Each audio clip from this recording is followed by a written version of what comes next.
Magandang araw mga kaibigan. Bigyan natin itong reaction opinion ng post ng News 5. Birthday greeting ni Torre kay Duterte.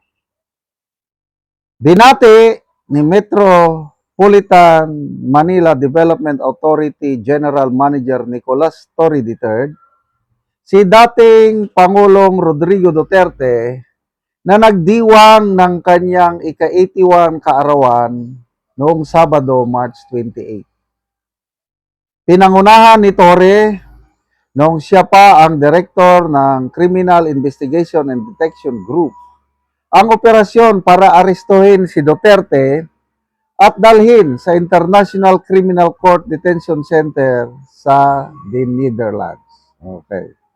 So ito po yung exact greetings ni General Torre. Happy birthday, former President Rodrigo Duterte, sir. Trabaho lang po tayo. Yon ang pahayag niya kahapon. So, ano ang dating sa inyo? Yung tao na siya ang numero unong dahilan kung bakit nagdurusa ang Pangulong Duterte ngayon sa The Hague, Netherlands, mag-greet ng happy birthday. Okay lang ba sa inyo? Sa akin, hindi. Personal ko lang ito, opinion ha. Naiinsulto ako. Bilang isang taong bayan na nakaramdam ng maganda serbisyo ng President Duterte nung kapanahonan niya, naiinsulto ako sa ganitong birthday greetings ni General Torre. Akin lang yan. On his side siguro, he really meant it. Okay? Dahil sa kanya siguro, trabaho lang, inutusan ako, di ginawa ko kung anong utos. Yun ang kanya. Kaya sa kanya, sa nakikita ko, hindi siya nakukonsensya kung anong ginawa niya kay Tatay Digong. Kaya, he has the audacity to greet the former president. Dahil trabaho lang po. I have no choice but to do the order. Ganon. Kaya nakakapag-greet siya. Example, ang Pangulong Marcos Jr., nag-greet ba kay PRRD? Wala. Sina Boying Rimulya, John Vic Rimulya, sino ba yung mga group effort? Yung pinangalanan na Secretary or General Anyo, wala na may greeting. Secretary Chodoro, wala may greeting. Siya man lang nag-greet. Wow! Ang tapang ano? Well, tingnan natin ang dating. I might be wrong. Sabi ko nga, opinion ko lang ito, na naiinsulto ako na ang taong nag-aresto o main character sa pagkidnap sa ating Tatay Digong, mag-greet pa sa kanya ng happy birthday. How can our Tatay Digong be happy in his birthday na napakalayo niya sa pamilya?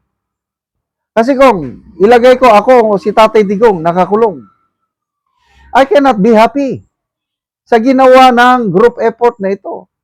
Tapos babatiin mo pa ako ng happy birthday. Insulto para sa akin. Kung ako si Tatay Digong, insulto yan. As an ordinary Pilipino na nagmamahal kay Tatay Digong, naiinsulto rin ako sa ganitong klaseng. Kung ako si General Torre, I'm sorry, no comment lang muna ako. Di mas maganda kaysa yun. O, tingnan natin ang reaksyon ng taong bayan. 55,000 ang nag-react, 31,000 ang tumatawa, 15,000 ang galit, 7,600 lang ang nag-like.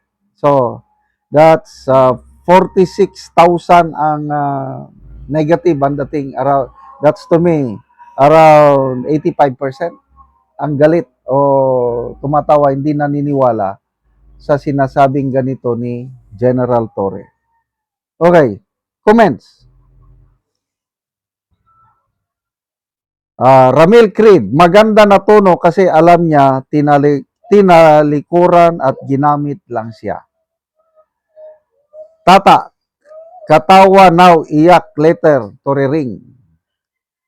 Albert, Kulya, kahit alam mong mali o sinunod mo lang ang mali dahil may kapalit na, wala ka kamong paninindigan bilang pulis. Pinoy in Holland, opo sir, trabaho ka lang hanggang 2028. Oh, Zahira Rosyome, nagmura na siya, hindi ko na lang basahin. Minura. Yakult Manalo, Oto-Oto. Tatak Duterte Legacy, trabaho with maleta. Oh, nagmura na naman. Hindi ko babasahin ang mga mura, masama. Jermin Kaman, trabaho if the price is right. David Guzman, Employee of the Year, Best in Arresting Officer, see you in 2028. Noel Cantilla, 2028 is waving at you. Docs, kinakabahan na ito. Panay explain. Ha ha ha, chill. Jennifer Baran, 2028, back to you. Oh, anong sabi ni Tatay Digong? Di ba winarningan niya si Torre? Mag-isip ka, General Torre, sabi ni Tatay. Magiging presidente ang anak ko, magre-retire ka rin. Babalikan ka ng anak ko pag nag-presidente. Kaya lang, I don't know, with BP Sara, sabi niya, yung mga nag-traitor sa akin, dahil sa politika, okay lang sa akin yan. Hindi ko dinidibdib. Ang babantayan ko o ang hindi ko palalampasin, ang pananagutin ko ay yung mga nag-traitor sa bayan, yung mga nagnakaw sa pera ng taong bayan. So I don't know kung anong gagawin ni BP Sara pag nagpresidente siya dito kay Torre. Kaya lang yung mga ibang Duterte supporters, I don't know.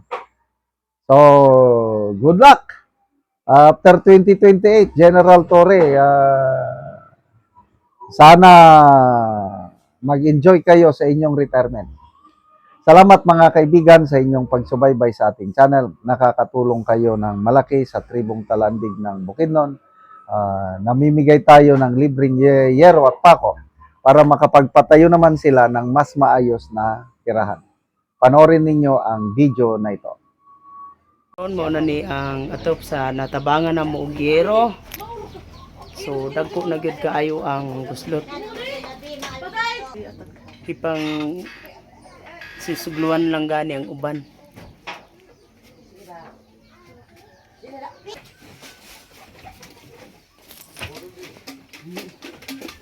Og mao na ni ang yero nga among gihatag. Nabatigan ni sila.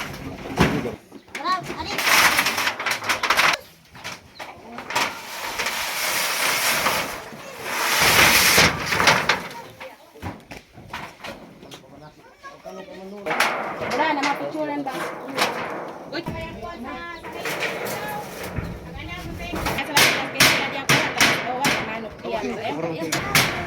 Ay, hindi ka